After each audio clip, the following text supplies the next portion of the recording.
પોરબંદર જિલ્લાના જેતપુર તાલુકાના મેવાસા ગામે 15 જેટલા ગામોનો સેવા સેતુ કાર્યક્રમ યોજાયો, જેમાં 200થી વધુ લોકોએ સરકારની વિવિધ યોજનાઓના લાભ મેળવવા ફોર્મ ભર્યા।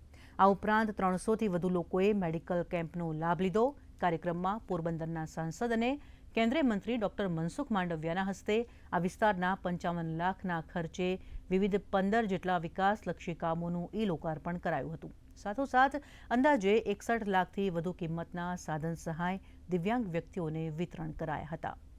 15થી વધારે ગામોનો સેવા સેતુ કાર્યક્રમનું આયોજન થયું। 200થી વધારે લોકોએ વિવિધ યોજનાના લાભ માટે થઈને ફોર્મ ભર્યા।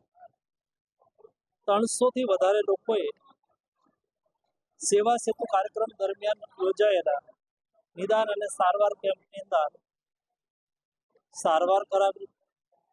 પશુ નિદાન કેમ્પનું આયોજન કરવામાં આવ્યું અને આ જ કાર્યક્રમના માધ્યમથી 61 લાખથી વધારે કિંમતના દિવ્યાંગજનોને સંસાધન ઉપલબ્ધ કરાવવામાં આવ્યું। જે અમને આ વિકલાંગો માટે ટ્રાયસિકલ આપેલ છે, જેનો અમને ખૂબ જ સંતોષ છે, જેનો અમે મોદી સરકારનો, જે મોદી સાહેબનો અમે ખૂબ ખૂબ આભાર માનીએ છીએ।